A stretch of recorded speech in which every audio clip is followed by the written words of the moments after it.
I don't like the new rap stuff. Well, because I was listening to one of Eminem's songs and he was criticizing in his song. I think it was the Dre new song, stuff. him and Dre. And he was criticizing the new stuff. And I'm like, that's so true. That's why I hate the new stuff, because it's just like, blah, blah, blah, blah. It's just babble, right? Yeah. Yeah. I think every generation says that, though, right? It's just you like, know, it's like,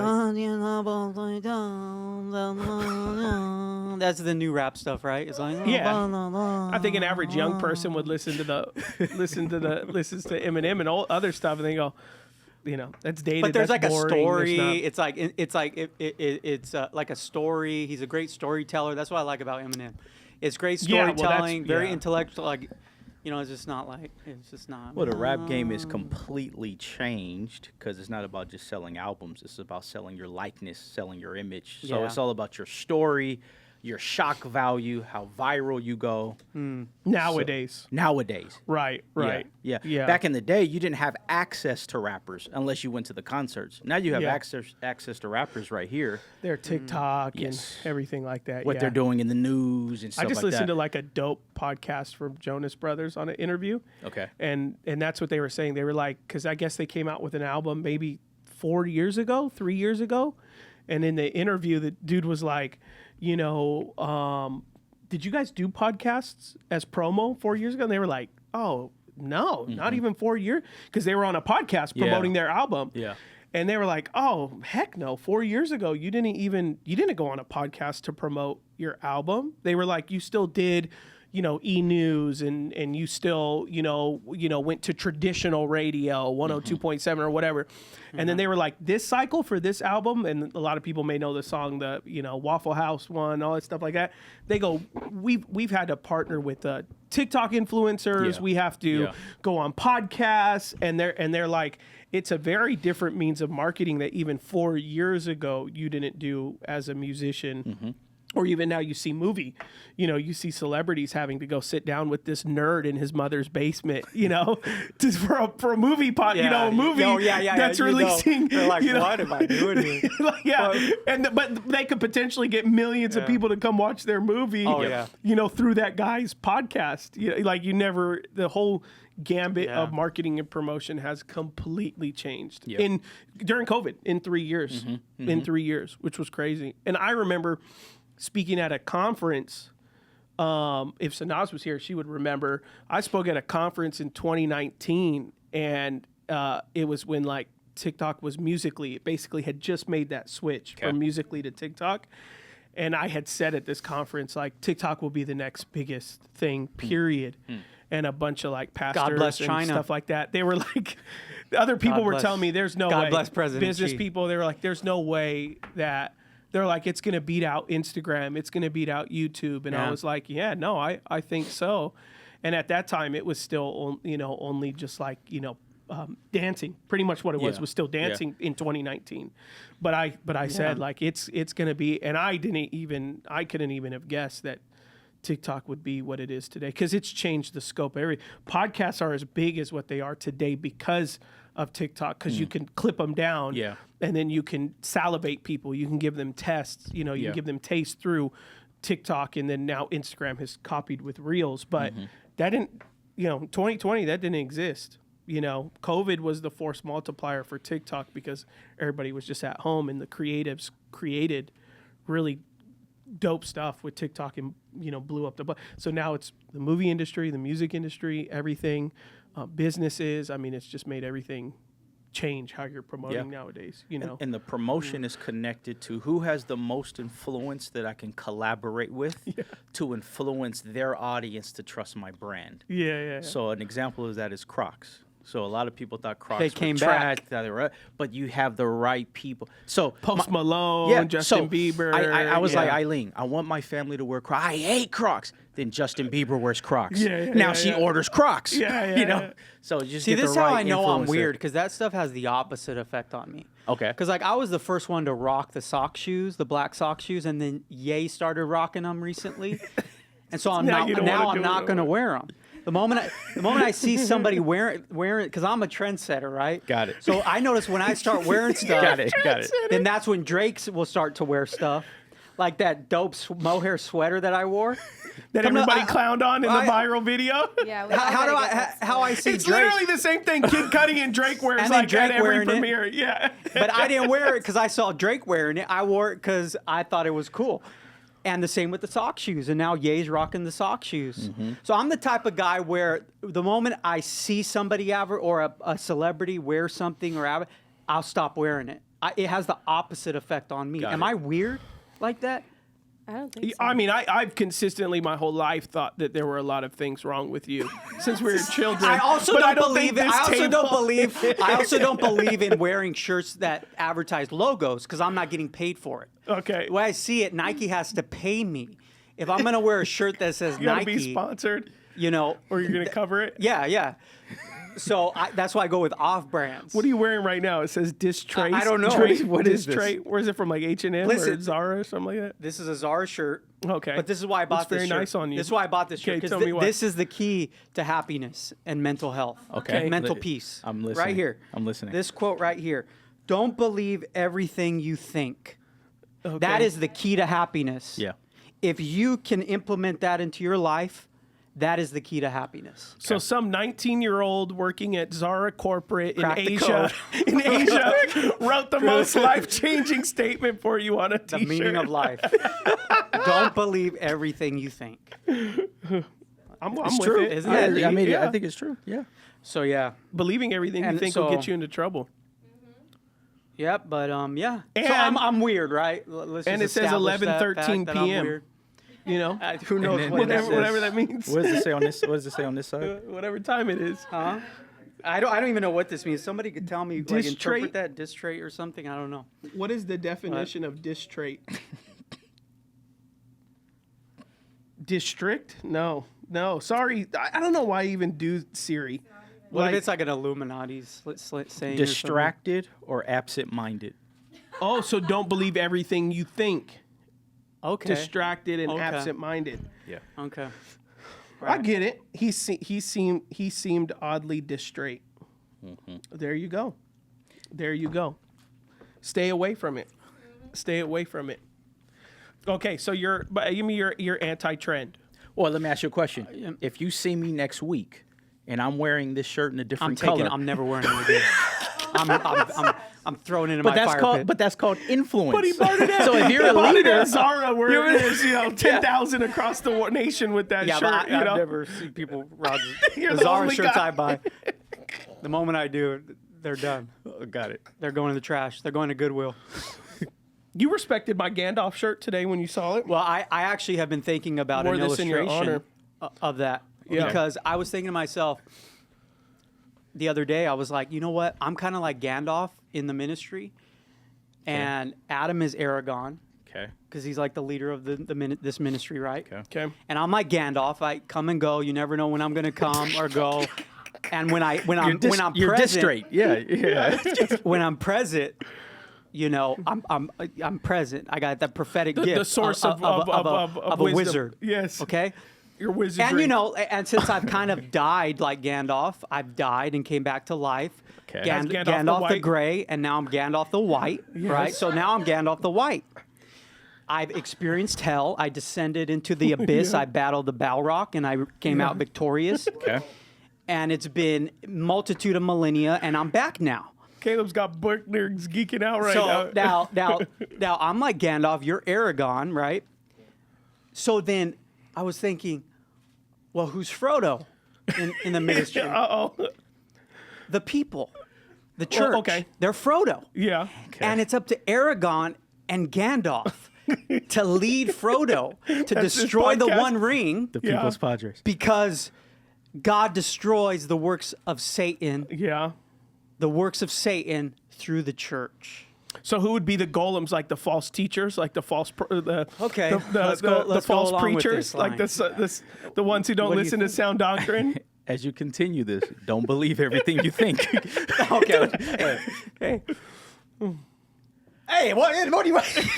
Was that a dig? I don't No, think I he thought that knows was it. Do pretty you not know genius. enough about I Lord of have the Rings? no idea who Gandalf is. Wow. I have no Okay. idea It's literally that just went way over your head. Then I have no. So you can't even recognize my genius right now. Honestly, when you came in, I was like, "Oh, is that a wrestling shirt?" Because I saw a guy with long hair. All right, well, we should move on then. Wow, he's not gonna appreciate. So I don't. Lord of the Rings written by a Christian author, right? It's a picture of the gospel. Didn't know that. It'll change your life. Okay. Go watch the movies. It'll change your life. I will watch it. Haven't watched it. Can you give him a summation of the movie for a moment? It's kind of, or in the books. I would do it injustice. We all would. But the simple side is there's a bad side, there's a good side. Okay. There's a set of rulers who created a ring of power. Okay. You wear the ring, you have all the power. Okay. Well, anyone who ever wears it ends up becoming asphyxiated with power, asphyxiated with self. Okay. So they destroy themselves and everything around them when they wear the ring. Okay. And so the evil side is always looking for this ring to wear it. And so no one has been able to truly destroy it, because anyone that gets near it, the ring calls you for the power, and you end up wearing it. Lord of the Ring. Okay. So Frodo becomes, hobbits are meek and mild, have never done anything great with their life. Frodo comes across the ring and he says, I will destroy the ring. I'll put the ring. And through various tests, he's been tested to wear it, and it still never overtook him. Got it. Okay. And then there's his personal rival, which used to be a hobbit, is an individual called the Golem, who has worn the ring and had become obsessed. And he's this disfigured, kind of demonic-looking creature, and that's what happens when you allow the ring to overtake you. The ring is an allegory to sin. So this is what happens when your desires, you allow it to overtake you, and it's desire of power over self and other things. And so then there's evil side of wizards and stuff like that, and dragons who are trying to basically allow the ring to be in power. And then there's good side of wizards, which is like the Gandalf, who's like the guider, the protector. Okay. He's kind of, Caleb would know these bases, but like kind of like the Holy Spirit comes in and, saves you when you're weak, protects you, gives you wisdom. And so he's a Holy Spirit type. And then you have, those that are in power, those that are leadership qualities, Aragorn, and they all have their own part to play in the story of the gospel, the fight to defeat, this sinful inhibition, right, to overtake you. Okay. And so it's an allegory of life, and the biblical, and the key, the most profound part of Lord of the Rings is that God is never mentioned. It's kind of like the Book of Esther. Okay. So God is never mentioned, but there's this guiding hand of providence behind the scenes all the time. And no one person saves the day. So like even when Frodo gets to the point where he has to throw the ring into the fire, he fails. And he lets the ring consume him and wants to keep it. Okay. And that's when Gollum appears, and it's because Gollum tries to take the ring from him from Mount Mordor. They get in a tussle, and ultimately he throws the ring in the fire. But what's profound about that is, just like human history, no hero gets credit other than Jesus Christ or God. God is the main hero.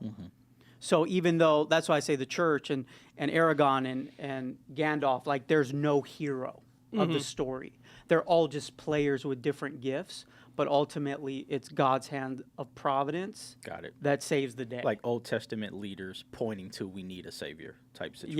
Yeah. And like the Hobbit, Frodo and the Hobbits represent, like, God can do extraordinary things with ordinary people. Okay. That's what Frodo represents.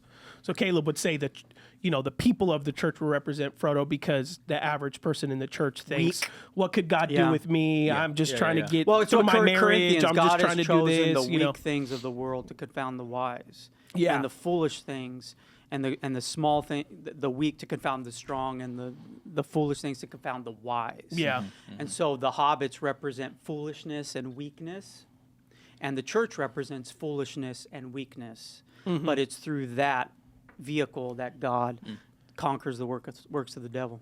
Yeah. Through the church. and the hobbits leave an impression on all the ones, you know, because you have like dwarfs and you have elvish people and you have all these which represent different cultures and societies, and like because the dwarfs historically have a love for money and treasure and gold and don't help anyone else but themselves, and so there's a bunch of like in the characters of the type of characters represent different cultures and type of people that would resemble, you know, certain aspects of who we are, and so you would relate to one or the other over another. And most people in our childhood, you know, most young people would tend to love just Legolas, which was Orlando Bloom in the movies at least, because he was like young, attractive, had dope, you know, a dope bow. But when you drop into the storyline itself and the characters, you end up, if you read the books, you read and see yourself in certain characters. Okay.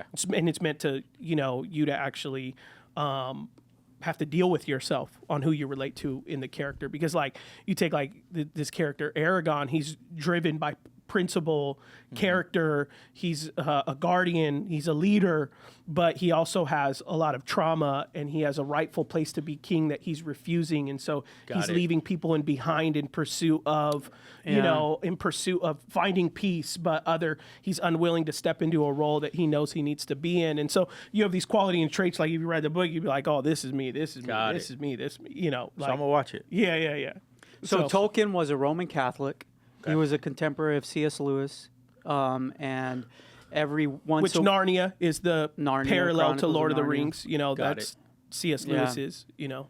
Yeah. So these are some of the greatest works of art or fiction that have ever been written, coming from Christian minds, and so there's a deep Christian message behind. You've read Narnia. You're familiar with Narnia, right? Familiar. Haven't seen that either. Wow. Okay. Wow. Yeah. Well, back to Eminem. Let's talk. Let's talk about Drake. So, how does Drake remind you of the Bible, Aaron? Right. Well, how does Drake? When you think of Drake, what are the good qualities of Drake that make you love God and appreciate the Bible more? Eminem too. I have some words on Eminem. You know how what he teaches me. Drake doesn't make me think about God. Drake makes me think about my wife. Okay. Yeah.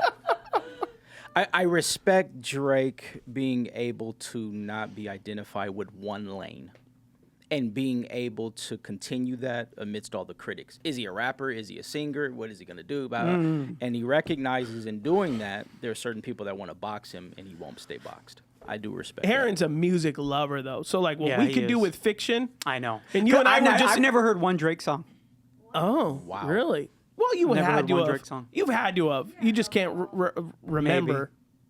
But maybe not. You kind of, once again, you live by your own set Right of now, rules. I'm an Eminem trip. You know, and Caleb I'm has past my Ye phase, so now I'm on an Eminem trip. Yeah, I'm just. But when I it's been get a into long time something, since I know. obsess. Yeah. Okay. I obsess when I get into something and nothing else exists. And that's Eminem for you It's right like now. laser focus. And that's Eminem for you right now? I don't want to get in trouble by saying I obsess over Eminem, but pretty much. Yeah. Yeah, I haven't been into music in a very long time. It's been a long time since I just I know, relate but with him that's because Aaron's it comes jam, from because I listen to the lyrics. If the lyrics aren't meaningful, I don't get into really anything. But the lyrics, even though they're obviously sinful and they're you wouldn't play them to your kids. It's like I try to listen to the human experience behind the lyrics, and just try to understand where his talent, where his gifting, his ability to use words the way he does comes from. And I find his background interesting. I find what inspires his music interesting, and just the ability. Like the rappers have always fascinated me with the ability, because I've always been a word guy, fascinated with words. And so the ability, they're basically modern day poets, right? So the ability to create these lyrics just at the drop of a dime, extemporaneously, has always fascinated me. Because to be able to just do that extemporaneously, I could never have that gift. My brain doesn't work like that. So to be able to come up with those rhymes and Have you ever seen any of Aaron's car bars? I saw one. Yeah, I loved it. Yeah, I loved it. Aaron B. So that's a real gift, you know. It's poetry. Yeah. You know, past generations, it would be poetry. It would be the ability to, For sure. You know, and so I don't like the way that what's that one guy? Have you ever seen that one guy? He's real big on TikTok now. He just did a commercial with Tom Brady, and he's an extemporaneous rap master, and he'll just you give him words. What's his name? Mack. Aaron would Harry for Mack. sure know. Is it Harry Mack? So you just throw words at him. Uh-huh. Can you guys pull one of his up? He's Harry Mack on TikTok. You can probably find it on YouTube. I see Harry Mack.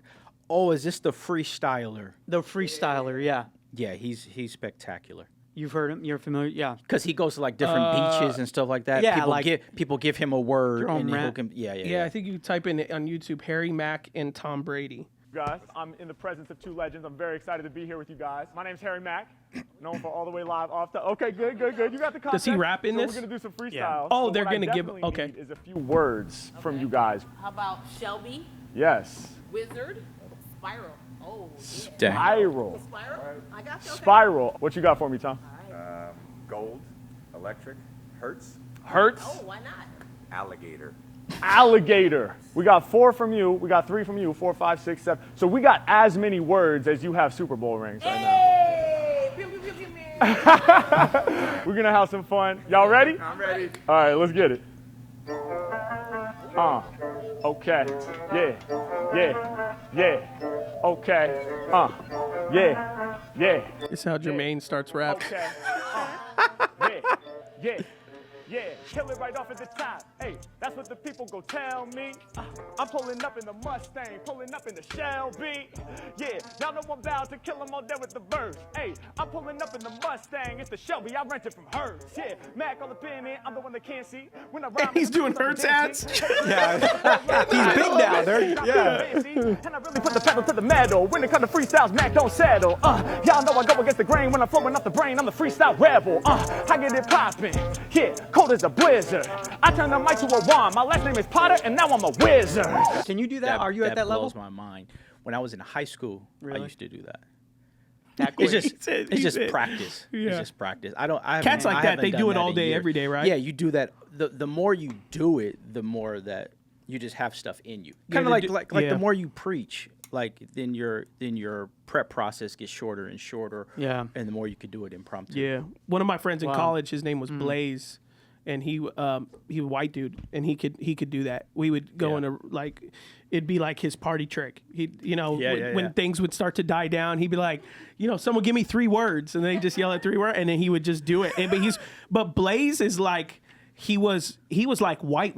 Harry Mack, you look at this dude and you're like, oh, I think he was raised around black people, like he's got this swagger and the way he's dressed. No, Blaze was, he went to be an officer in the military. Like the dude was wearing like a military watch, and he'd have camo, he'd have camo pants on. And so, I mean, he's like a cool guy, but you look at him, he was raised around white people, and then he would do it. It'd blow everybody away. They'd give him 3-4 words, and then he would just rip off the cuff and freestyle. It was great, but he would do it all the time. So, you would feel like he did it out of nowhere, but then I lived with him. He was doing that kind of stuff all the time to himself, and you do it while you're cooking or whatever. You just keep playing that words over and over and over and playing off of them, so you have that muscle, which was crazy. Yeah, it's wild. Well, Caleb, it's never too late to pick up a new skill and a new trait. Just practice it, man. No. Grab a thesaurus and. Too late. I'll leave it to the brothers. I'll leave that to the brothers. I'm not about to. What's the word when you steal the cultures?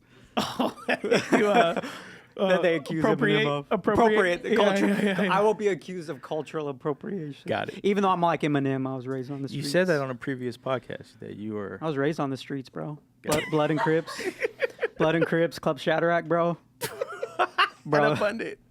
The abundant years. A night at Club Shadrack's was way more dangerous than Compton. I'm going to tell you that right now. I've heard some stories. Youth ministry growing Tell you up. that right now. Do you got any videos today, Gabe? I don't even know. You don't have any today. I was given none today. He said Corey gave me nothing in the system. It was pretty dry. Well, TikTok has been pretty dry since Congress. It's like real milquetoast now. So I don't know what's going on with it. So What did Congress do? Well, they because there've been too much edgy like stuff on TikTok and like good stuff on TikTok. So they're trying to squash it. So they're okay. So what they're doing is they're like Montana banned it. Like you can't even download it; you'll get a fine. Okay. Yeah. So what they're doing, they're trying to. That's crazy. Because it's created in China, right? So they use the excuse of it's a foreign government collecting our information, right? That's the excuse.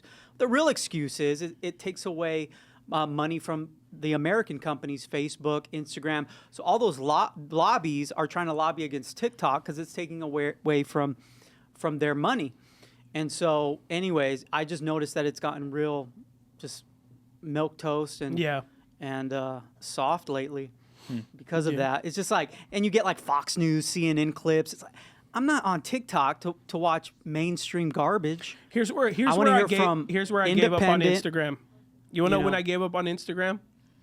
Was when I was scrolling through the other day, and I saw a post that said "Happy New Year." Oh boy. Oh yeah. And I looked at the timestamp, and it was someone's post. It was like in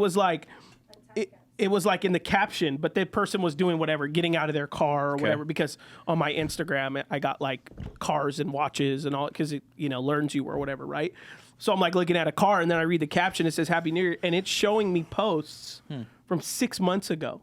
Because what Instagram's doing now is it's force feeding you stuff that you're completely only interested in, and so they're showing you stuff you may be interested in 9 months ago because there's not enough fresh new stuff. So rather you just seeing stuff from people you follow or something new that you may or may not be interested in, they're now just completely showing you stuff that you only care about, and they don't care when it was posted. 9 months ago, 6 months ago.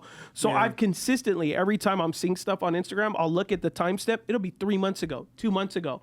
And I'm like, I'm officially kind of done, using these apps on the regular. Well, the thing is, I listen to TikTok because I get the opinion of the average person, the independent journalist. I don't want propaganda. I don't trust CNN. I don't trust Fox News. I don't trust any mainstream media or personality or celebrity or whatever. So I want to hear from just the independent average person. And so TikTok has been great for that. And but lately it just seems like it's being promoted, these propaganda sources, CNN, Fox News, these mainstream sources, and that's not why I go to TikTok. Oh, you've been getting mainstream stuff from TikTok?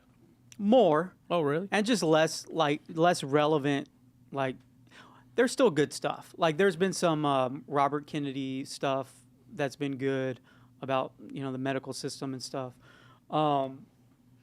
Because to me, it's like very important that we hear from these sources that the mainstream won't expose us to. Okay. Right? Because here's the thing, because I take it personally, because I told myself, this is what's going to be on my tombstone. It's such an important life, buying saying. shirts with poems on them and planning out his tombstone.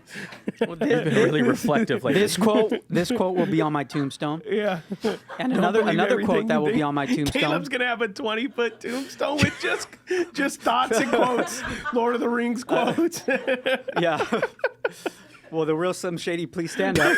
That'll be another one. And another one though, I will never be fooled twice. Oh, okay. Did you see it? Did you think about that? So you are not gonna fool him again. Did you? I will. Switch so fast. You could fool me. You could fool me once. Yeah. Good luck.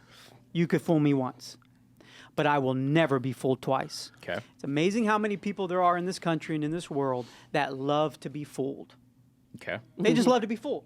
We would call them, in the Christian world, we would call them sheep. or just dumb sheep, or but I'm in the negative sense. You're just you just do it, you're just a dumb sheep. Jump over a cliff. If the crowd is leading you to jump over a cliff, you jump over a cliff. Yeah. There's a lot like of these prophets on TikTok. I be seeing that hundreds of thousands of people come see. I'm going, what? Who is in this room? But the guy's acting like a wizard. He's like shaking his hand and they got it wrong. They got it wrong in 2020, and the same people are still following up. They got the same crowds. I'm saying, how are they still getting money, tithe money? Like, they got it wrong.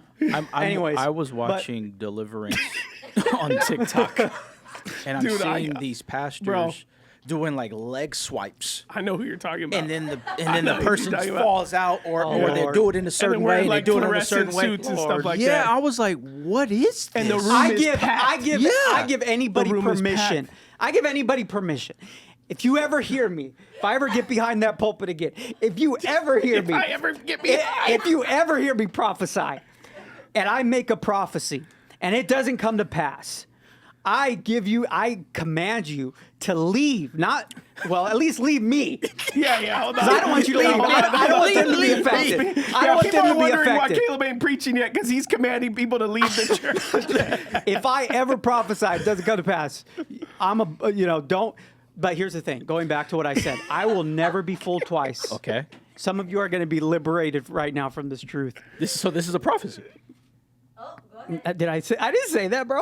You said some people. You said some people are going to be liberated right now. Maybe. Yeah. He's going to give a revelation. At least one. It'd be a revelation, is what it would be. Okay.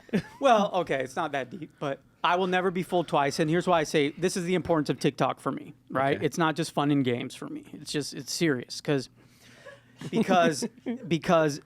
there are people in the secular space, because unfortunately the church space didn't teach me this. In the secular space, communicated certain realities about life. Okay. Whether it be the medical system, whether it be relationship dynamics, whether it be certain things. And I found that the secular space spoke truth that would have saved me if I knew about it before I made my mistakes in life.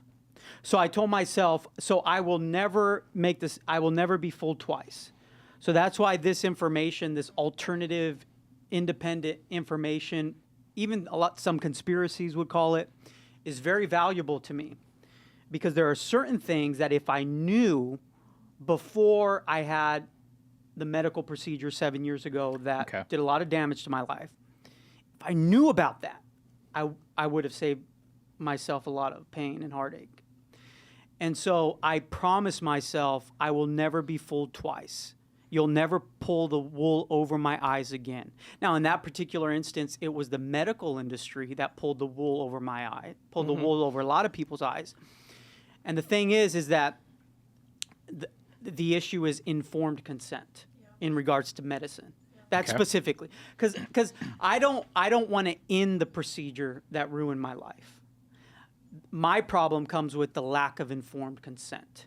Okay. And right now, why I like Robert Kennedy Jr., what he's saying, he's not against vaccines. He's speaking against informed consent and the forcing of vaccines. And so things like that's a perfect illustration of where you can just blindly assume the medical industry has your best interests in mind, right? You just blindly assume that they've dotted all their T's and crossed all their I's, and this procedure is perfectly safe. You just assume that. You're a sheep. Bah, bah. But when you don't pursue these alternate sources, because the mainstream source, they're not going to teach you, they're not going to tell you these negative repercussions because they're being funded by the medical institutions, and so they're not going to go against their funders, right? So that's just one illustration of this is why I'm such a big proponent of what we do on this podcast and why I like TikTok so much, because we are trying to address and tackle ideas and issues relevant to our current cultural day and age so that in the future, we won't get the wool pulled over our eyes, so that we're better equipped to engage those ideas and not let them destroy our lives. So when we talk about transgenderism, when we talk about LGBTQ, like that's one illustration too, because there are people who think oh, that's okay, or whatever, or what, or So we address these issues. We don't just, as important as it is to exposit the Bible, as important as it is to teach the Bible, if we are not engaged in the culture war, we're doing a great disservice to our people, I believe. Okay, so let me ask you this then. Okay, so you say that. My pulpit. That's my pulpit. You say that. So you said a statement right at the beginning. The secular conversation system did something that the church world, and I know you're talking about capital C church, but also your local church, didn't teach in exposing. Like, where's the balance? Because there's one side of church where people say, generally the black church is one that believes that it's the pastor's job to inform the congregation on everything, right? Mm-hmm. There's a famous quote with T.D. Jakes recently where he said, in the black church, I have to be the pastor, the prophet, I have to be the one that teaches them about business. I have to teach them about civil issues, and then you go over to the white church and it's sit in there, teach the Bible. We've been taught through our community everything else we need to know. Yeah. And then so like the moment like a white church more so starts, but also the white church now is the one who's the most proponent of the culture war, right? You have minority churches who for the most part are saying we're going to stay out of the culture world because our minority churches are because there's no, here's how I would put it. Here's my reflection. In a lot of the minority churches and homes, in a certain area of what we're talking about, there isn't a lot of leadership in these conversations, right? About business and education and health and all that kind of stuff like that. And so most minority homes will rely on public school, university, college to teach them everything they need to know, which we know is going to have a left-leaning bent, right? Right. So I know a lot of people of color. I see it all the time. We have a church that's 90% minority. There's always this age in which I have our minority kids that leave high school, and then from 18 till about 22, and I know it's not just in the minority, but it tends to be pretty loud. 18 to 22 to around 24, I mean, they go full on left, like whatever because they've been taught for so many years, like all these areas outside of church, your school is supposed to teach you on all those areas. So whether it be policy, government, economics, gender, I mean, they just fully, whatever Los Angeles Community College teaches them, I mean, they are so, and then they come back to me and it's like, hey, Pastor Adam, I've loved you for a decade since I was 10, but I'm mad at you because, now they're mad at us because now they're, believe we've been too harsh on genders and all that kind of stuff like that, right? Yeah. So I'm saying a long explanation of you have all these different cultures and, you have all these different racial cultures as well, white church, Hispanic church, black church, diverse church, all that kind of stuff like that. And so, I think if we, I'm not agreeing with you, but I'm hashing out a thought. If we make a statement like the church should have taught me blank, then obviously whatever we say about the church, it ought to cross a cultural barrier, right? To not just say, I don't think just the white church should be speaking on it. I don't think just the black church should be. I think the church should be speaking on it, right? So when you make that standard of like the secular space taught you more about these things, like what element of the culture world would you say, in your own opinion, what element of the culture war should every church and pastor, and what's the platform? Like, are you talking about on Sundays they should be doing this? Are you talking about, every church should have a podcast that they're hashing this stuff out? Because like where, because that was a pretty broad statement. Like I don't know that you said that, but I think it was implied in the statement. Like I should have learned the woes of the medical industry from my church because this is something I needed to hear from the secular world, Well, not necessarily. I don't blame the church. I just think that I don't think you blame it. I'm just talking about responsibility. I think the church should be discerning as to the sons of Issachar, the discerning of the times. Okay. And so that's kind of a life verse for me that's going to be on my tombstone as well. This is that's the anybody sons taking of notes? The sons of Issachar have big tombstone. We need to be better discerners of the times, and that's really what it boils down to. And so they're really, it's really really yes. Every like pulpit, teaching, Sunday school, doctrinal statement. It should it should be, and we need to. And once again, that's why I like TikTok, because it gives me the most relevant information for today. I live in the present, right? So I want to know what's happening today, not yesterday. So today, January what 1st. are the issues? Happy New Year. What are the issues today that I need to prepare for the future to safeguard myself and my family and my community, right? So I think it's multifaceted, and I think with information becoming more widespread, and with the devil and his institutions becoming more tyrannical on our lives, and I think all the more so moving forward, churches need to engage more in the culture war, and that includes everything. There's no right answer. Like one thing I appreciate about the Roman Catholic Church is they are the most clear and united against any sort of medical procedure that has to do with reproduction. Yeah. And because I think to myself, if I was Roman Catholic, I would not have performed the procedure that ruined my life. So I would have had within my life and my conscience the prohibition that Catholics emphasize they're against contraception, they're against abortion, they're against vasectomies, they're against, and they make it crystal clear that these are sins.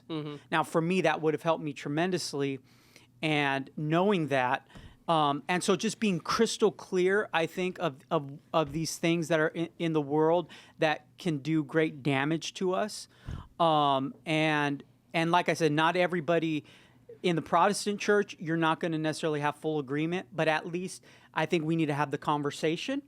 And I think there needs to be disagreement. There needs to be, I'm not saying everybody needs to believe what I believe. I'm just saying there needs to be an outlet where our every opinion is expressed, and then people can make an informed consent on whatever issue we're talking about. You know, so let me share some perspective of listening to both of you guys. So when you're talking about the black church, I have some experience with that. So if a church is looking to a man to be their pastor, their shepherd, who to vote for, what to do with your kids, and so forth, then it has a more of a compliance bend. Then when that kid goes to college, then they recognize, I don't have to be compliant because other people are having conversations about this. What do I really think about this? I don't know, so I'm going to rebel and try to figure that out. I think that's what we see when it's just religion. And I think that's why you may like TikTok, because what it does, it's kind of stripping away the formal platforms and giving everyone a stage. And then you can just sift through what are everyone's opinions. So I think for the church in discerning the times is recognizing, like Beyond the Letter podcast, there will be generations of people who parents didn't go to church, let alone their kids are going to, I'm not going to sit here and listen to one person for 40 minutes because I listen to people for 30 seconds. And then I participate in the conversation. So I think that's what this podcast does. And I think in discerning the times for the church, we have to be more driven on discipleship than just the pastor saying, here are the decisions you make in life.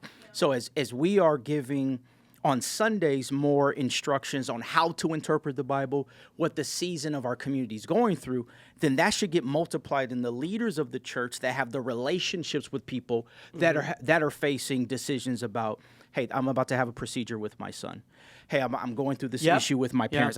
So that, I think those things happen in discipleship relationships, like conversations. It's creating a culture. Yeah, because if those conversations aren't happening, then there's going to be a projection that the church, hence the pastor or the head leadership, to solve these problems. Which problems? The one that I'm going through right now. Right. But then that pastor is like, well, and I have said all that these to say people. to hash that out, like that's a lot of pressure. Like, Yes. Like me being the main guy next to my dad now, it's like I get the DMs of like, even recently someone DM'd me twice, and they just sent me like, it was like news, and all it said was your thoughts on this, and I didn't respond. I looked at it and I was like, I don't really have any thoughts, and I get sometimes up to 100 DMs a day. It just, you can't always And then in a couple hours, they're like, yeah, thanks for your response. Really appreciate your insight. I hadn't even responded. So clearly it was said with attitude. And then it like bothered me the whole day because I was like, why was I expected to answer on your dime when you wanted that really had nothing to do with like, and if you listen to the podcast, you know my opinion on some of those things. It was like some stuff about LGBTQ. I'm like, my opinion is my opinion. Like, you know, and it was something they wanted me to be just say, you know, whatever. But I just sat there and I'm like, man, you're putting a lot of pressure on me. For sure. You know, and send it to me. If I have time to respond, I respond. But for me to not respond on a timely manner and you say, wow, gee, thanks for your response. That put me in a lot of pressure that had, listen, anyone who ever DMs me to help them interpret the Bible, I mean, like, as soon as I'm available, I'm on that joint. Like, I responded because I feel that way, you know, like I feel that responsibility, right?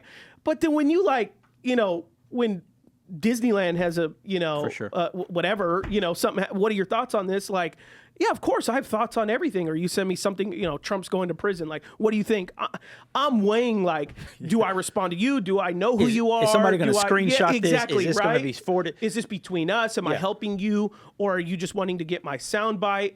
And then when I don't answer on it, now all of a sudden I'm an enemy of the state to you or enemy of opinion. And so that's where I wanted the conversation to broaden from Caleb's statement because I understood what he was saying. I just didn't want anyone to walk away and think that he's saying that for some reason a preacher on the pulpit or you know, every week ought to be. That person should know because you've created this culture and this environment that they can come up to you after any service and get your answer to whatever question that they ask. And that's to me that's what's really important. Like to me, like that's where you're blameless. It's like, okay, emails, are you kidding me? He leads a congregation of 12,000. Okay, that's unreasonable. But you know, he's always here Wednesday night. He's always here Sundays. You can come up to him, and he's never going to respond to you with, you know, I'm not going to give you my answer. But let me share this, please. Let me share. I'm not going to give you my opinion because we have to be realistic on expectations of a pastor. So, okay, then I'm gonna come on Wednesday and I'm gonna stand in that line, and you're gonna no. Pastors have wives. Pastors have kids. So we can also work out our own salvation with fear and trembling. Yeah. We can also ask another trusted leader. We can also be in community and not depend on the pastor solely for life advice. That's why I love the vision of this podcast. Bring the question, we'll bring the conversation. Because if I just have to go to Pastor Adam for an answer, then I'm going to have a compliant theology. Where I go to a pastor, he gives me an answer, I do this. So then if it does not work, guess who I'm mad at? I'm mad at you. I'm mad at the church. But if I have to take ownership of my own decisions, now I'm on a discipleship journey. For the DM in the email situation, here's what I've decided to do as a leader. I've recognized because I'll counsel somebody. You pay someone to answer all your DMs? No. Oh, okay. I'm not important. I'm not important. I don't have Instagram or TikTok on my phone. I don't have it on my phone. But I recognize by the time I go to it, because it's on my tablet, man, I got all these DMs. And people expect me to respond to DMs how they respond to DMs. Yeah. Or they treat it like text messages. That's what I'm saying. If there are people that treat DMs like text messages, I don't treat DMs like text messages. You don't have my cell phone number, so that's an established boundary. So I can't act like, oh, well, since you DM'd me, or since you sent me a video to look at, I don't have to look at that video if we don't have that relational equity. I'll have people that will send me full-on sermons sometimes and say, please watch this and give me your thoughts. And I'll be like, and they're dead serious. And then I'll like look at it and I'll be like, oh, thanks for sharing. And then I'll get a DM like 2 days later, like, have you watched it yet? Well, and then I'll see. Well, here's the thing. Here's why here's why you're the leader, right? This is why you're the leader, because God's gifted you with the ability to discern the times and to preach and to teach, and with that comes Spider-Man, a filter. Great power comes great responsibility. Yeah. With that comes a filter where you know the relevant things to address in our day and age, and so, you know, like we talk about. I kind of think of it like this. I'm like a Jedi master. I'm called to bring balance to the Force. That's gonna be Okay, that's line another 5. quote. That's line 5. That's another quote. It's another thing on his tombstone. Because here's the thing. Yeah. You say, well, why has he been so hard on women lately? Why does he talk the way he does on women, right? You may get that impression of me the past month. Yeah. But here's the thing. I'm called to bring balance to the Force, right? Okay. If it was 1940 or 1930, I would probably be With the women's suffrage I would be in movement. the suffrages. But listen, You'd be there the is an women's imbalance suffrage. in the You'd be Force. with Amy Semple McPherson in downtown Los Listen. Angeles. there is a obvious imbalance of the Force in our current day and age. The problem of our day and age is not the patriarchy, it's not misogynism, it's feminism, right? Feminism is a bigger problem in our culture and society than the opposite side of the coin. So I'm going to come on that side and go hard against it because it's a relevant cultural topic that I believe is doing great harm to society and families. And so that's all like, it's not like it's like some hobby horse that's just irrelevant. I'm just talking about Lord of the Rings and that nobody cares about, like Aaron doesn't care about. But it's like, Well, you guys talk about Eminem. I'm trying I didn't care about that. we're trying to talk about these relevant topics that affect our daily lives.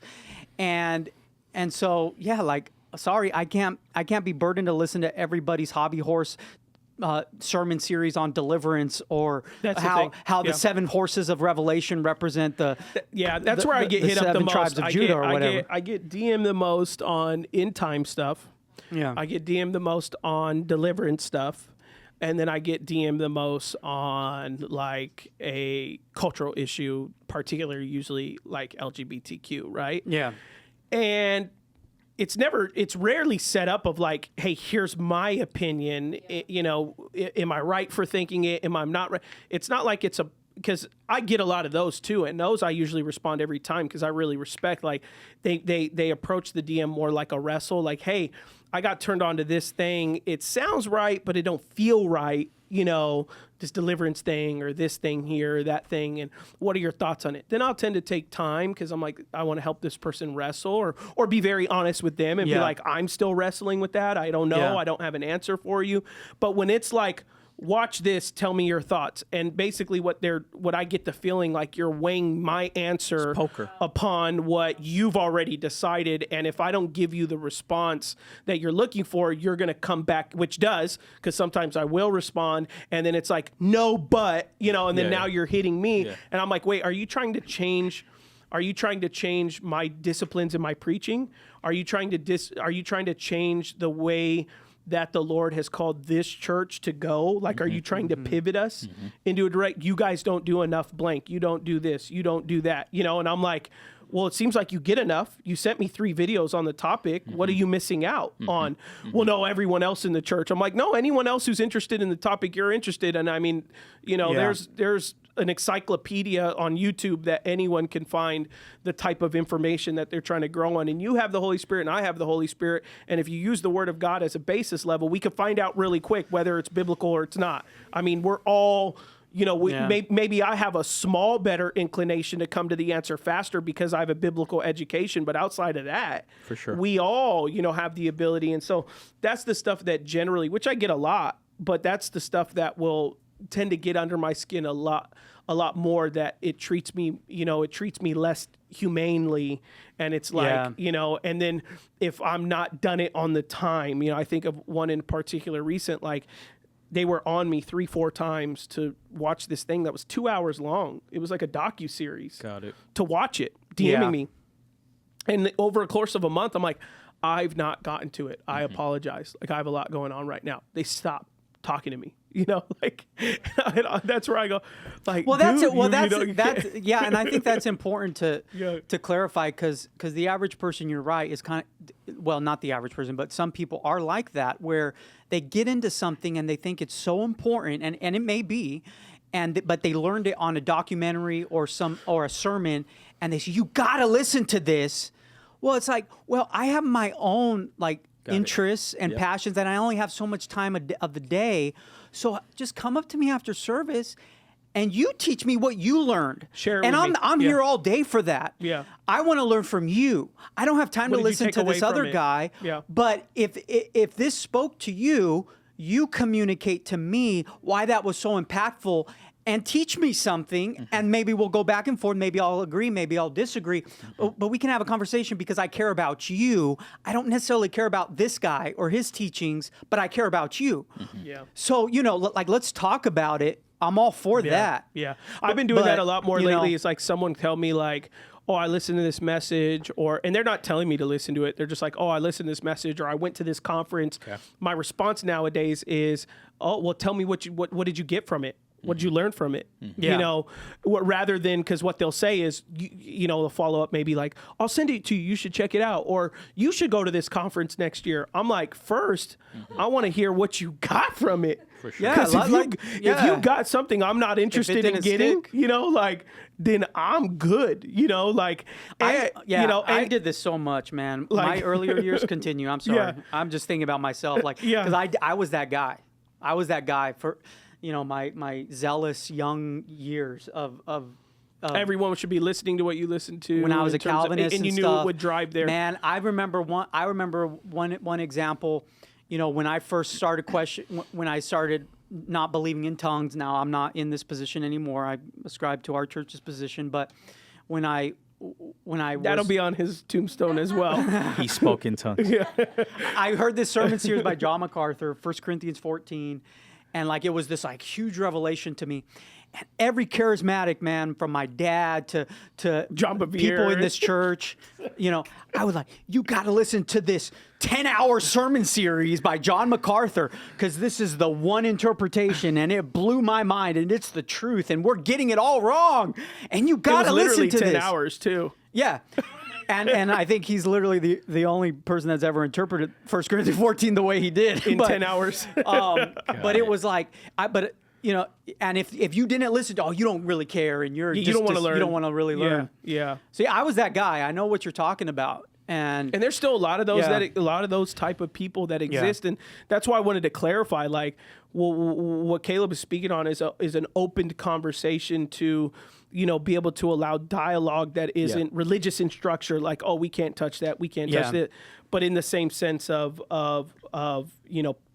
personal responsibility of like understanding where you're at and what's applicable to you, and like weighing out your passion. Like, there are things that I'm always passionate about, but I'm not going to share them with Project people. that on someone else. And then as I grow in relationship, or I respect someone more through relationship, when they co-sign on something, it weighs more to me. So a stranger may tell me I need to watch an End Times thing, and then Aaron, who never brings up End Times, may come up to me and be like, yo, you got to watch this thing on End Times. I'm probably going to watch it within the week, because right. I have a lot of respect for him through relationship, not just because of who he is. He's a pastor. It's through relationship. Like, this is my boy.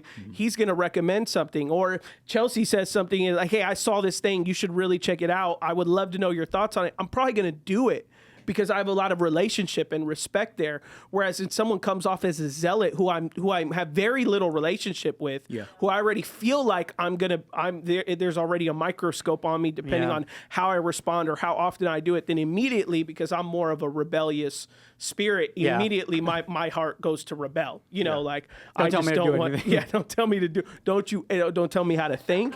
Don't tell me what to dress. Don't I'll be tell on me your what tattoos tombstone. I could get, bro. Yeah. Don't, like, that's just subtly nudge, and if anything, to me, pose as a question. You can't tell I me have nothing. I have a very curious spirit. So I'm that guy. I'm that guy that's like, you stare off a ledge and you look interested, I'm going to come next to you and be like, oh, what are you looking at? Because curiosity drives me. But if you tell me you need to come look over this ledge, there's something amazing on this side, and be like, no, I'm good. Don't tell me what to do. Be like, no, look over this ledge. It'll change your life. No, you should have looked more interested when you were looking out of that edge, but you didn't look your life didn't change much. Your who you are didn't change much. So I'm like, I'm good. No. So I remember you helped me with my sermon prep process. And I don't even know if I even told you this, but you helped me leaps and bounds, because I was preaching on a chapter in the Bible, and I'm hitting you up. I'm like, how do I preach this in 35 minutes? There's so much here because I'm in Bible school, expositional preaching and so forth. And you're like, well, what does our community need to hear?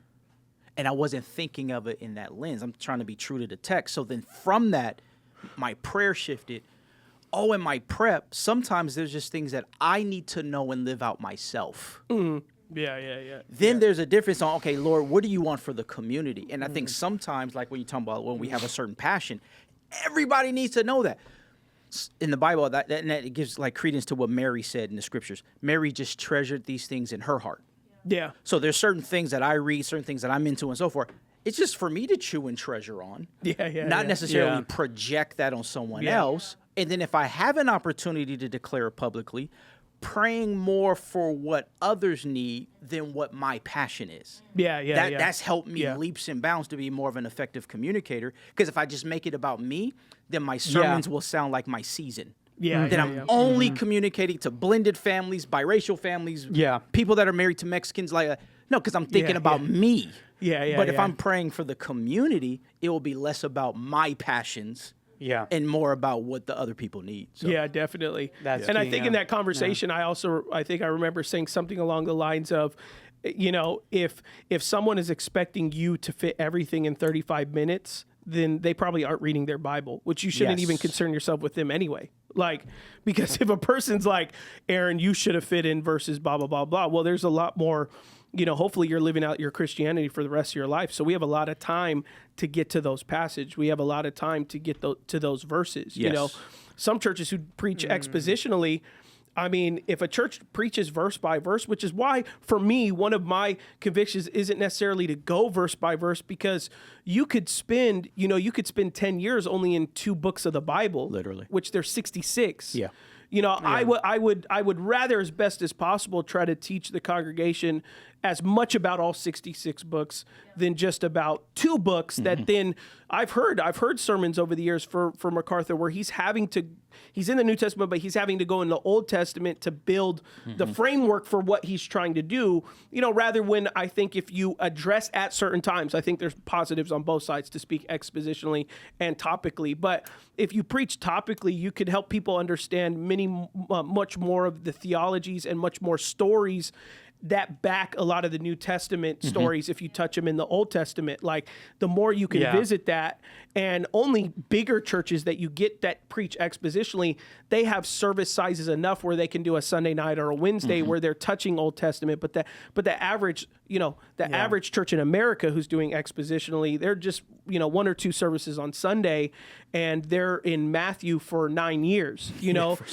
and you're more flexible to address the current cultural topics. Exactly. You're not not confined, not get locked in. And MacArthur had done that in the past where he's preached through a book, but they'll take a break because some big cultural phenomenon just happened or whatever, if it's 9/11 or whatever. And he's take speaking that to those break. times, right? Yeah. Like, what do you guys think right now? So since we're on this topic of being culturally relevant and being discerners of the time, I'm curious, everybody in this room, what you have to say about this. What are those from your experience, from living in today's world, right? Today's world. You don't want anyone to talk about 9 months ago. Yeah. Like, well, Instagram. Yeah. Today's world. Yeah. Not YouTube Shorts. More TikTok. Not YouTube. What are those current cultural issues that you think are the most prevalent? Relevantly Relevant. talked about. I have one. Go ahead. I don't know if it's super relevant, but the effects of AI in the church and with jobs. And the reason why this is in the forefront of my mind is I saw a TikTok the other day of the first ever full ran church service on June 11th by ChatGPT. And I don't understand. Oh, wow. So ChatGPT ran the full service from music to the word. Like, gave them the stuff. Gave them the sets. That's crazy. Right? Is that what you mean? No. So they had somebody behind ChatGPT who was operating, I think Gage could bring it up, who was operating the full service. So the prompt was, you are the pastor and you're speaking to a congregation. Right, but a human has to write it out. Yeah. So they had, that's it.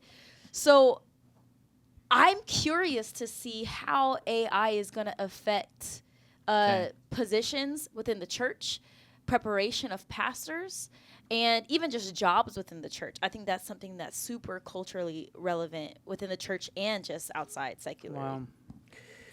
Okay, so this looks like it's a Eucharistic sounds like service. To attend a mass led by artificial intelligence. Hundreds of churchgoers attending that service during Germany's Convention of Protestants. The 40-minute service was put together by a 29-year-old theologian and philosopher from the University of Vienna. He says 98% of that mass was the product of ChatGPT, but the congregation said the avatar just didn't have the warmth that you're used to, right? Yeah. Okay. What's that face, Pastor Adam? Like how that's possible? No, I know how it's possible. I'm just running in my head everything that they would have done that would have mattered, you know. So it looks like they did a Protestant, more Eucharistic service, but all ran by ChatGPT. Yeah. I mean, no human's gonna go to it. That was it seemed like it was a conference, but Yeah, maybe there's 300 some people humans there. would, some humans want to, whatever, but. Yeah, that's interesting. Okay, But I'm it's good curious talk, to see how AI Yeah. is going to, and the artificial intelligence, how it's going to affect how we think and make decisions in the future. Because you have at the tips of your fingers, and you could ask GPT, what do you think about X, Y, Z?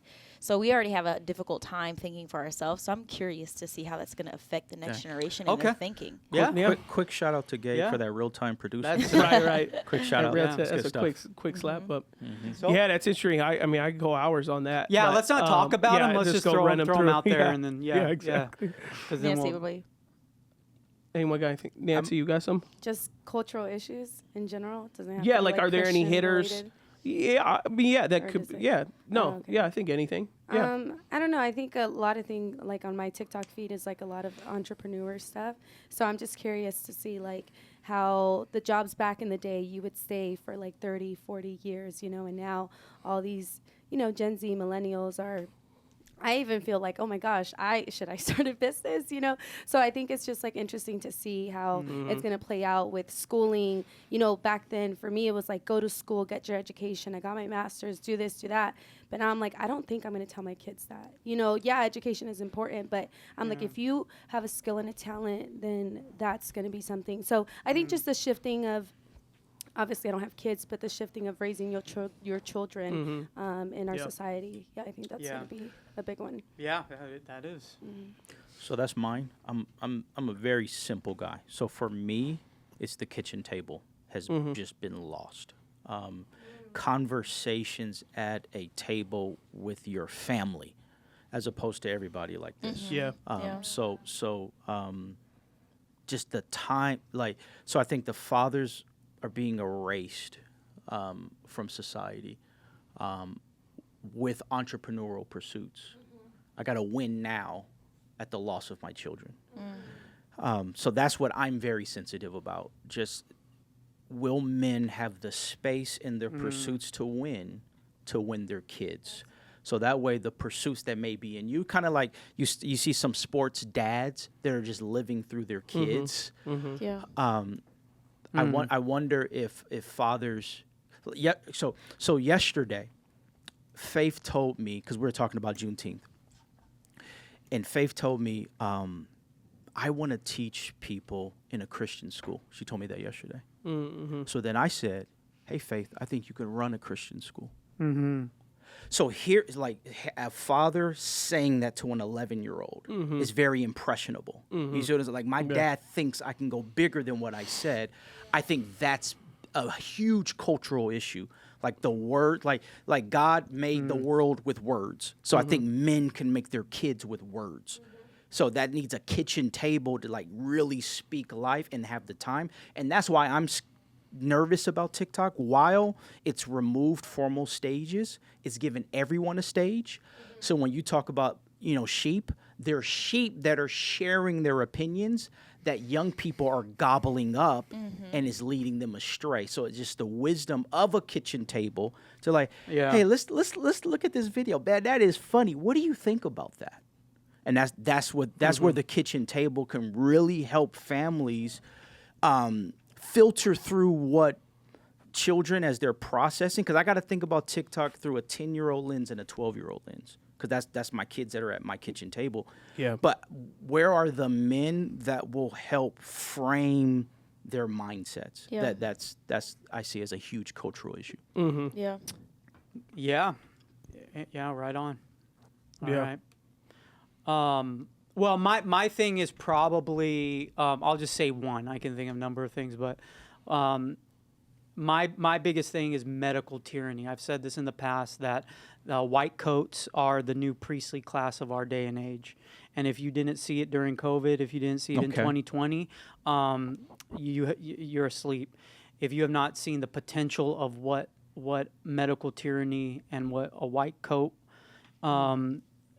functioning as our priestly class can do, because that's how the tyranny is going to come about. It's going to come about through the medical industry. I love doctors. They save lives. I'm not saying they're all evil.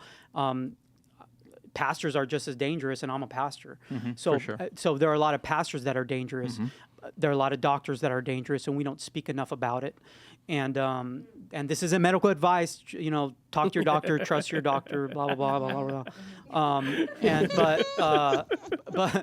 But you know, they are the priestly class. They can do no wrong. They are the voice of God in our culture.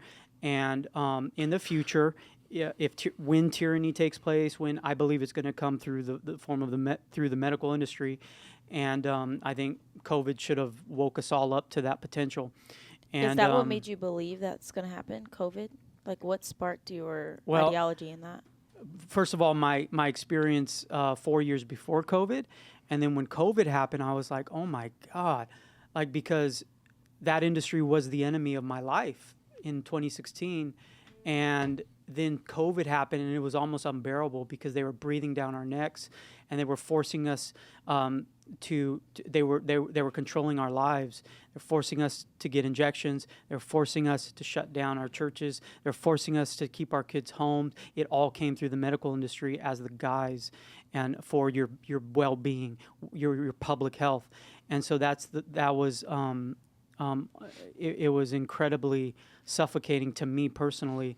And so, you know, a lot of my stuff with men's rights activism and stuff in the future is going to revolve around certain things regarding that. Just not necessarily expecting certain procedures aren't done, but just that adequate informed consent takes place to where you know that you're playing Russian roulette with your life when you do partake in this non-elective procedure, meaning a procedure that's not necessarily saving your life, but a procedure that's just, you know, for whatever reason you think is going to make your life better. Whether, you know, even now you have a lot of women who are having these these procedures done, and they're dying because they get blood clots or they get infections, and they get, and a lot of this stuff is never adequately presented to people.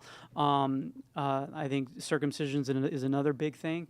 I won't get into circumcision, but you should just know like what they do with the flesh of your baby's foreskin. They take that flesh and they profit off of it through the Botox industry, and it goes into injecting Sandra Bullock's face. And if you don't believe me, if that sounds like a fair enough, like a, you know, that'll be on his literally YouTube Sandra Bullock Ellen show, Botox or foreskin or something. But that's literally what they do. True. And I bet you didn't know about that, did you? And I bet you didn't know that when you cut your baby boys, you know what, that flesh is going to make billions of dollars for Botox industries to inject Sandra Bullock's face and other, you know, 50, 60, 70, and 80-year-old women's faces. Time codes right now probably for clips for Instagram right now. So, and not to mention the fact that the Bible says that it probably should have ended 2,000 years ago, but we still do it blindly anyways. So anyways, hashtag I want my foreskin back. Okay, let's move on. This is getting a little bit too real. That's why you can't let this guy. Like I said, that'll be on his tombstone. Like I said, sure. informed consent. Pastor Caleb. Informed consent. Pastor Caleb. If you it's the shirt. We know what Caleb's revelation body is going to look like. If you want to his glorified body.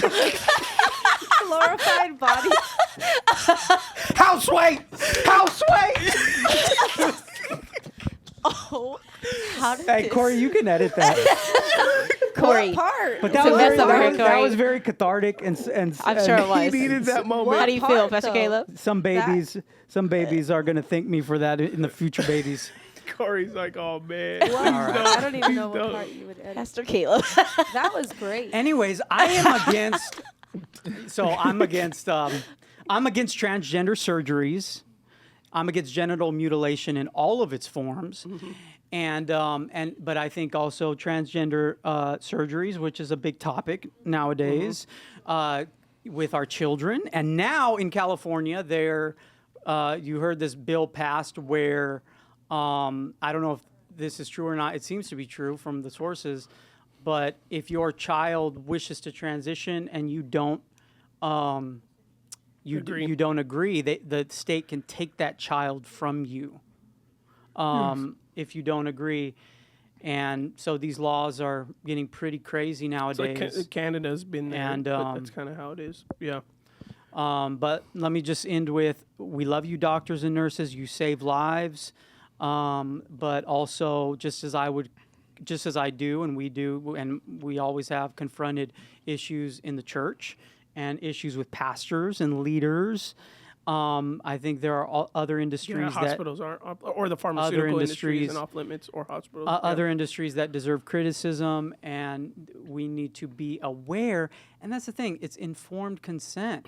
So if you want to do it, knock yourself out. But just don't be blindsided. Make sure you're adequately informed why you're doing this. Make sure it's the reasoning behind it. It's not just my family did it for generations, that's why I'm doing it, or hygiene, or whatever your reasoning is. I think we know what Caleb's still talking about. This took a wild turn. It did. So, it really did. I could devote a whole sermon series on circumcision, but I won't. Please don't. Because the apostle. I think you should. Hey! It's not like the apostle Paul devoted a whole book of the Bible to it, right? Right. Well, he did. Okay, so once again, so that's something. Well, there's something that the church has failed to the book if they don't know, inform Caleb. the church Tell people on. the book if they want to go read the book it. of Galatians. And so you say, man. okay, so That's our next sermon series. Who gave this guy a podcast? But wait a second. But hey, going back to like these, hey, it's a whole book. That's one of listen, for those of you who think I'm going too far. You're not. It's just funny. Have you read the new? Who am I talking to? Yeah. Okay. Have you read the New Testament? If there was a handful of topics that the New Testament talks about, circumcision would be on there. Okay, and yet we never talk about circumcision. We never talk about circumcision in the church. We never talk, and yet. I guess it's new over the course of the past 150 years, right? No, it's new since the 1950s and the medical industry. Okay, I can get into that. Yeah. Go. But I just put a number out there. But it's relatively new, right? I'd be criticizing culturally. a certain ethnicity that if they want to do it, knock yourself out. But we are not Jews, okay? Galatians we are talks about it. Gentiles. Gentiles should not be circumcising. Sway. I need to Aaron's like, when Adam texted me this morning to knock sit on the yourself out. podcast, I didn't know it'd be going in this I direction. never get the subject matter of what we're going to talk about. Hey, listen, we don't even know the subject matter of what we're going to talk about. Oh gosh, I think it was wrong that I couldn't decide that for myself. As a baby? That a part of my body was cut off that I had no choice about. And this is the same arguments Jermaine's that we in use agreement against with you, he says. transgenderisms, right? So I'm against genital mutilation in all of its forms. I'm not just going to stop at I'm not just going to stop at transgenderism. Let's put a doctor right here so you can yell at a doctor. We need someone that you can yell at right now. This is a good point for me to announce right now. I am Iron Man. No, this is where I'm going to announce I start my men's activists right now. Because this is a key tenet of my men's rights activism, that we will not perform genital mutilation without informed consent, that we would at least question why we do these procedures, that we are not adequately informed to why we are doing this, these procedures. Correct. And if it's for hygiene, which is the dumbest reason in human existence, because my armpits smell, I don't cut off my armpit. You want to talk about hygiene? There's something else that has hygiene issues. I don't cut that off. Okay, so hygiene is not a good excuse. But listen, I feel the spirit of Paul. I feel the spirit of the Apostle Paul. I feel like the spirit of the Apostle Paul You're is coming reminding upon me of like a modern day Apostle Paul right now. Don't believe everything you are. I feel like the spirit of the Apostle Paul, because remember what the Apostle Paul said right now. Yeah. He told the Jews that you command Gentiles to be circumcised. I wish that you would go all the way and cut off your entire body part. Remember he said that? Expositor? My fellow expositor? Do you remember when he said that? Yes. Do you remember what book of the Bible that was in? That's in Galatians, right? My fellow Yes, that was scripture in squeezer. So question everything.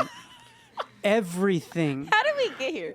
Question You everything. guys let him answer wanted to to- what's the This biggest was all societal strategic, problems. wasn't it? Because he did bring it He up. brought up the question. Okay, Yeah, the cultural next. issues. Okay, who's next? What else Sorry. is on your mind, Thanks Pastor for- Caleb? thanks Would for love the- to know. Yeah, you Thanks got for the anything else? You got tangent. anything else that you're Thanks for the tangent. that's on your list? Thanks for Jermaine the said tangent. he's got your back. Thanks for the tangent. So that'll be something. To pivot. I asked for forgiveness for pivot. my Wait, sons. I'm just- I've what never is met somebody- somebody so passionate Whoever about circumcision. has the task of naming this podcast is gonna yeah. what is the subject matter of Here's today? what I'll say. Pass around. Here's what I'll Cut say. it or and we'll leave move it. on. No. I'm going to say one more thing and we'll move on. And at this moment, we can all collectively decide if this moment's going to be cut or not. It was cathartic. So it was at least cathartic. If it doesn't go out, it was at least cathartic for me. Thank you all Nice for pun. bearing with I me. think you should leave It was Do we very cut it? cathartic. Or Leave not. it. Because Love that. this is something that pisses me Do off. not cut this. My sons, you know what, will not go to Sandra Bullock's face. My son's flesh will not be injected into Sandra Bullock's face, Sway. I feel really overwhelmed. uncomfortable right now. Yeah, me too. At least give me a portion of the profits. Pastor Oh, maybe Aaron, that could what be are your? part I'd of love it. to know your thoughts right now. I'd love to know our lead pastor's Oh, thoughts. yes, as he same. Yeah, me pivots too. us. Actually. I know this is personal. I'm actually curious. What made you? uncomfortable. I want to know How does what it make made this you so uncomfortable? passionate. What made you so passionate about this topic? Was it when during you your when you now- learn when you learn The when you Matrix. learn about when you get out of the matrix, okay, when you realize that we did not start circumcising our infants in America until post World War II. Before that, we never did it. Post World War II, it was when the medical industry became controlled by a certain people, and they force it on us. They create BS reasons for the justifications of it. But when you realize that it is a new thing, and you question the reasons why they tell us to do it, and when you realize what that body part actually was made for and designed for, now that may be getting too graphic. I would love to get into it, but it really pisses you off when you realize that Why I is want to Chelsie speak asking the more truth. questions about this? I want to speak the truth. I want to speak the truth about this. We got people driving to work right now. So what the heck? Let's am I just say listening this. to with this guy? Here's a PG. Yeah, you're uncomfortable, but hey, this is your No, son. the reason. This is our boys. The reason. Most important body part. We should not be uncomfortable about this. How is this uncomfortable? I'm not uncomfortable. So I'm like, I let think me just Aaron's uncomfortable. PG right now. PG right We're now. already are. so PG just explanation. Go ahead. The part that's cut off is the most sensitive part of the human male's anatomy. And so for you to cut that off, without adequate informed consent, decrease that sensitivity is what you're saying. Now, if you want to do it, in later in life, you do it. Yeah. But at least you're informed. I'm just curious what goes through your mind throughout your days, because your brain is just so different of all the things you're passionate about. That's the thing. I feel like, listen, as Ye has said, in a crazy world, in a crazy world where everyone's crazy, it's the sane ones who are called crazy. Housewives. Well, listen. How did Pastor Aaron become sway this whole episode? We've never done an episode where we just really just interviewed Caleb, right? So this is so fascinating. This is that. I think this is that. What else is on your list? That episode. What else on your list other than circumcision? That's culturally relevant. Can I tell one quick story though regarding? This is what I just ask everybody. Listen, this is what I ask everybody. Just when you have baby boys, okay, before you offer them on the sacrificial altar of the modern medical industry for Sandra Bullock's face, before you do that,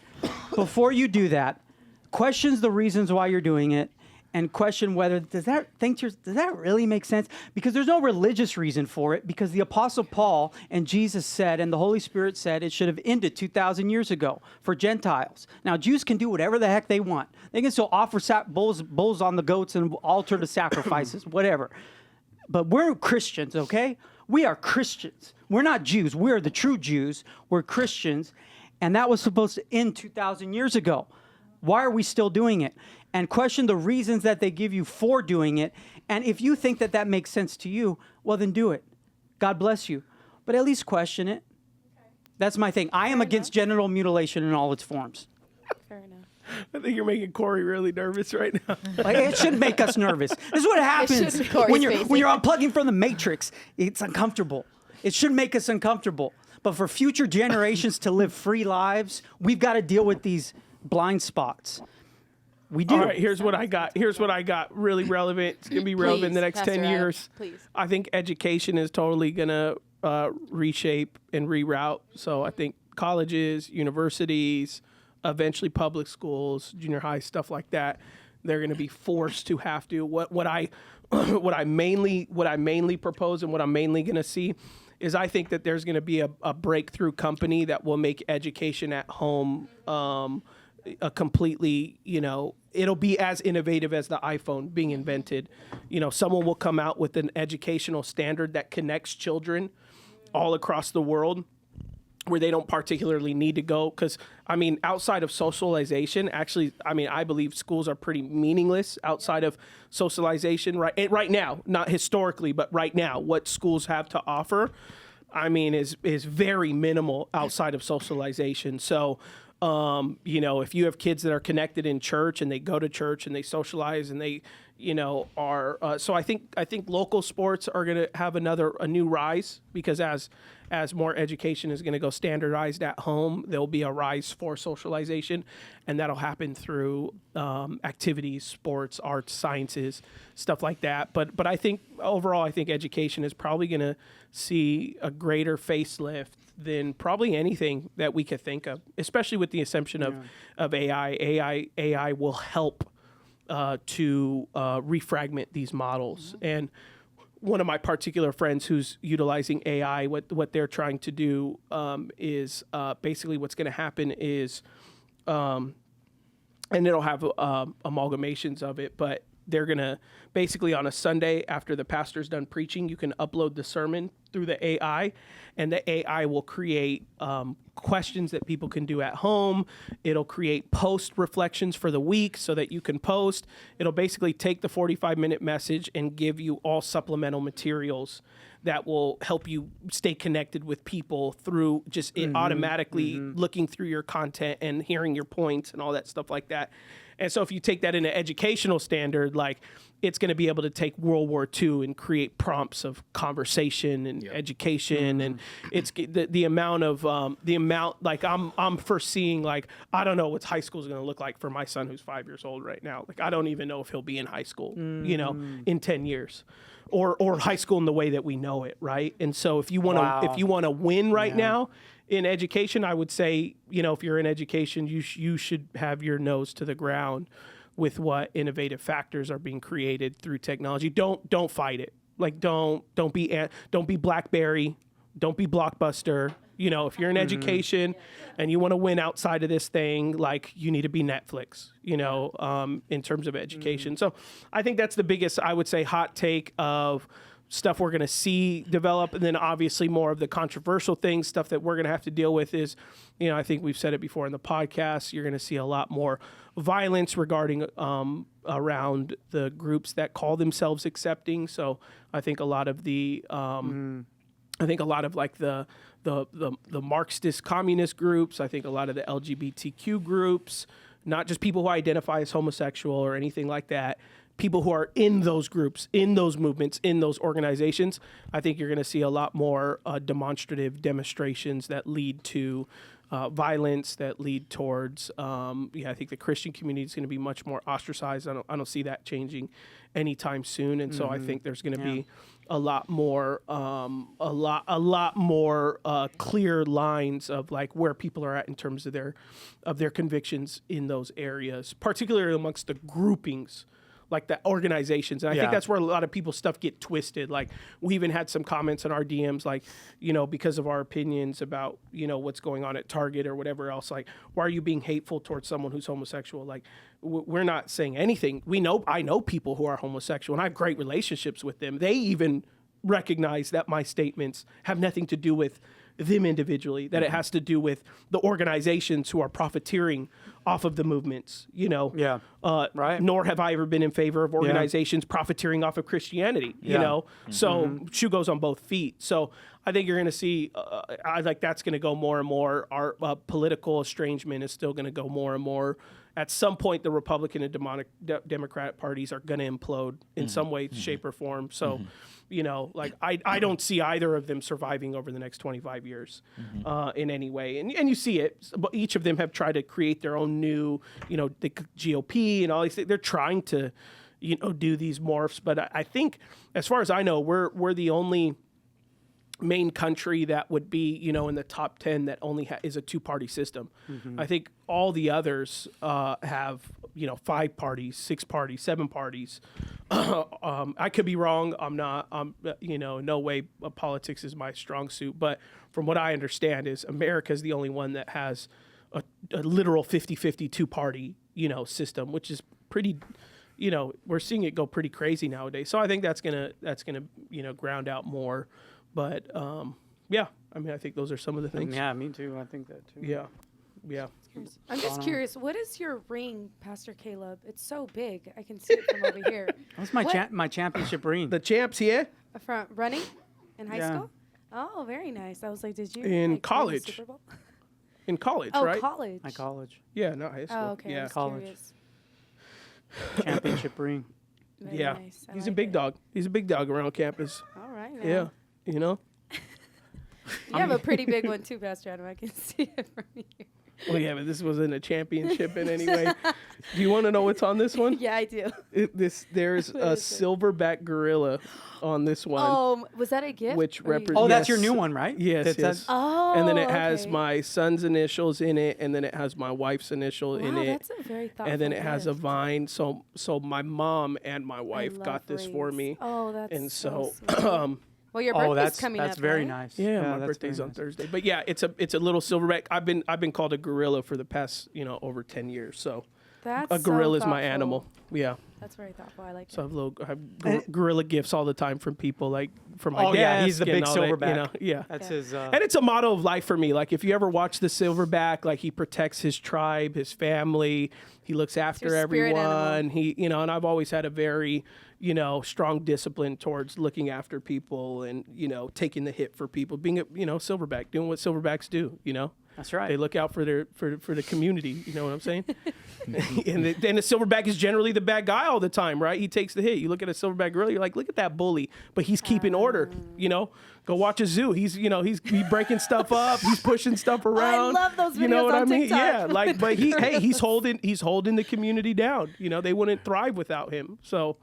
Yeah. There was one on TikTok I saw with the silverback attacked one of the zookeepers, and one of his the girl, the females, I saw that one. stopped him.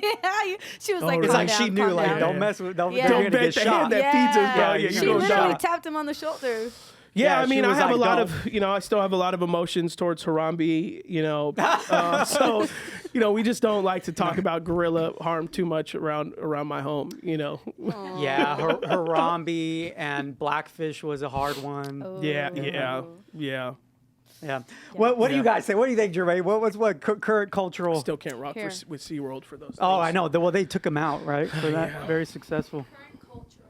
What do you think is a culture relevant topic? Verlon, here's mini Caleb number 2 right here. What's the update on Target, man? Because I've been dying to go back. Is that one? Say that again. All right, What that's happened? you. That's what's the all right. update This on boycott Target? on Target has So been boycotts. tough, man. Oh, dude. I slipped Bro. only because my family, my sister Eileen, her registry was in Target, so that's when I slipped Wow. this week or 2 weeks ago. Wow. How could you? That's understandable, though. I'm sorry. I love, that's I love my understandable. people. I mean, you could have looked at the registry, saw it, text your sister, hate when people if you do get that. this, Nah. don't do it. If you made a registry, you took the time. All right, whatever. Move on. What's up with Target? Are we good to go? Release us. I don't know. I'm not. The Silverback has not released a pardon I'm obedient. from Target yet. All right. The boycott still They're stands. $15 billion down, and we're going. We're holding the We're line. holding Copy. the line. Holding the line. I'll make a public declaration when it's time. I'll let you know. All right, Gabe, come on. And we'll close out with these. Making it happen. No, I think it's kind of similar to Jermaine's one about Target. not when we can go back, but this time of the month. I mean, this time of the year is tough in terms of where do you draw the line with all of these companies? Bud Light, then Target. Disney has their thing going on. So where do you draw the line with? Essentially, do you just live in a hole in June until they finish? Because they're companies, they can do whatever they want. But where do you draw the line with your support and your conviction? I mean, obviously with targeting children and stuff like that. But then you have Disney, obviously, a whole company surrounded by and about kids. So I guess that's really the where do you where do you dice this thing up, and where do you stand, and how long do you stand, and where this, that, or the other. That's kind of where I'm. Yeah. It has been encouraging to see Muslims and Christians partner against school boards this month, as they, with the LGBTQ propaganda, and it's actually minorities and Muslims who are becoming the most against this, which is cool because, that's not an easy fight for the left when they claim to be for their side, but they're all rising up against them now. So that's been very encouraging. So I would encourage Christians, if your kid goes to a school, partner with other religious groups and hold these protests if it affects you personally. If it affects you personally, partner with Muslims, partner with Catholics, partner with Catholics, the Dodger Stadium, the Catholics rose up against crazy. Dodger Stadium. Even if you're not Catholic and you feel led to join them. They're still brothers and sisters. Join. Don't be afraid to partner with other religions that you don't necessarily agree with, but but you agree with the Societal. the moral the and current societal. the moral issue that they're attacking to. Try to unite as much as you can possible against these evil forces that are starting to that are trying to take over our children's lives and trying to indoctrinate us and pervert us. Yeah. I'll say this to Gabe's thing. I know some of you guys read it, but there was a woman a couple episodes ago, and I'll read it, and we could close out with any thoughts, because she basically asked a question about what's going on right now in society, LGBTQ, and our take, which was we took a more heavy-handed approach than we normally do two episodes ago, talking about what's going on in society. And so she just basically, posed the question of like, at what point are we now just demonizing or being homophobic? Because that's what you'll hear from people a lot. Hey, your take is homophobic, or why are you hating people like that? Why are you demonizing people like that? Well, like we said earlier, is we like to interact with people. We like to go in comments, like to go to DMs when it seems like the question and comment is coming from an authentic place. So I felt like Kimberly's question and thoughts came from our authentic place. And so I did. I responded, and here's the response, which goes to like Gabe's question he's wrestling with. So here's basically what I wrote and said, which was lengthy, but since I'm reading it out loud, it probably will go by fast. I said, great thought and question. I said, here's in short how I would respond to the thoughts that she supposed. I said, in essence, homophobic would be to fear or be afraid of homosexuality. Simply put, I do not fear anyone in those communities, nor do I wish them harm. I think they should have every right and freedom in America to do whatever they wish. Like I said, I have no issue with them having pride parades or anything else like that. Historically, we don't even have issues with companies celebrating the community. Is it contrary to our belief? Yes. Does it glorify sin that the Bible distinctly calls us to avoid, just like adultery, fornication, drunkenness, etc.? Yes. All in all, Christians have mainly been quiet about all of those things. We haven't even tried to pass laws to make it illegal to be LGBTQ+, unlike other Islamic states or highly viewed Christian communities. And then I said Christian communities as a whole is 40% of America identifies as Christian. That's about 150 million Americans. They have been super tolerant of the rise of celebration of LGBTQ. Where you see now the Christian community standing up is the emphasis on reaching our children as early as possible to explore their sexuality and explore their gender. That is a line where we draw because many people are using kids shows as gateways to indoctrinate children, to use educational videos, and then throw in gender education and LGBTQ imagery to be appealing. Am I saying Miss Rachel is doing this? No, I have no idea. I don't watch her. But I do believe on her personal platform, she has a responsibility to remain sensible and balanced in her educational teachings. Her post gives parents worry that she's the next one to start trickling in these teachings. Do children that we Christian parents are not, two children that we Christian parents are not in agreement with. Do I think she should be deplatformed? No. She has the right to post and talk about whatever she wants. That's why our statements and warning are to Christian parents, not to anyone else. I don't expect an atheist to stumble upon a Christian sermon and think they are Christ-phobic to tell their friends not to listen to it. Nor do I think someone not watching a Chris Pratt movie anymore because he's a Christian is Christ-phobic. What would be Christ-phobic is killing and jailing people for following Jesus. And that happens far more globally than it does happen to people in the LGBT community globally. More Christians are beaten and killed every day around the world than any other faith or any other people work. All in all, I think the way Christians in America are handling people and teachings they don't agree with is very balanced. We just stop paying for stuff we don't agree with, and we stop shopping at places we don't agree with. Pretty fair. I just like I wouldn't be mad if someone in the LGBT community doesn't shop at Hobby Lobby or Chick-fil-A because it's Christian owned. They have the freedom to make that choice themselves, and I don't think it's hateful by any means. I use a lot of examples just to hopefully portray what the intentions of our statements are in our episodes. So right on. Lengthy, but I thought I'll just summarize it, and if we'll bring it up in the podcast, because by no means, the moment you start putting the shoe on the other foot and just basically sharing, okay, well, I know LGBTQ people who don't go to Chick-fil-A because it's Christian owned. Like that's not, I don't view that as hateful. I view that as them going, I disagree with the owner's views on sexuality and gender. Okay, you have the right to do that. Now, what I do start to get an issue with is when state-owned places do that, because I have no choice. I can't not.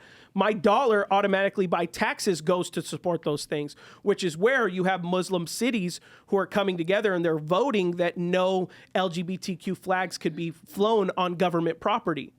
That is where like their votership is speaking out, which is what I admire, that what they're doing, because it's not like a capitalistic system like Disney or Target. When your state does it, like the only way you can talk is with your vote. We don't. They take our taxes regardless of our choosing or not. So it's not like we can let our dollars talk. We can't, if I pull my kids out of public school and take them to private school, it's out of my dime. Yeah. So it's a personal hit to me. It's not a personal hit to them. They still get the tax dollars. So, regardless in that sense, that's where in those areas, like the only option you have in those areas is you vote. And if we're keeping it 100 for us in this podcast, we're in California. It's not very likely in the current future that we're going to see much vote sway, given how how blue and liberal our state is. And I'm not saying there's anything wrong with blue. I have a lot of friends who African American, historically Democratic. This new age liberalism, most of them say, is not reminiscent. To what they historically had signed up for 50 years ago. Well, so yeah, there's a lot of differences. That's why I in like what Robert Kennedy is saying. He's running as a Democrat, but I like pretty much everything he's saying because he's in line with his uncle's JFK Jr. JFK Jr. Yeah. JFK Jr. Policies as a Democrat would be a Republican nowadays or more right. At the very least a virtues would come off as centrist. conservatives. At the very least a centrist. And so you're right. Yeah, like the Democrats of the 70s, 80s, and 90s is not the same thing as what we're seeing today with the Democrats' positions and policies. Yeah. There's even a clip going around with Biden and Obama. He was asked. He was asked about do you allow gay marriage? Yeah, he said, "Me and Obama stand strongly against gay marriage. We believe in the traditional marriage between a man and a woman." And that was 2007. And that was even 2007. Yeah.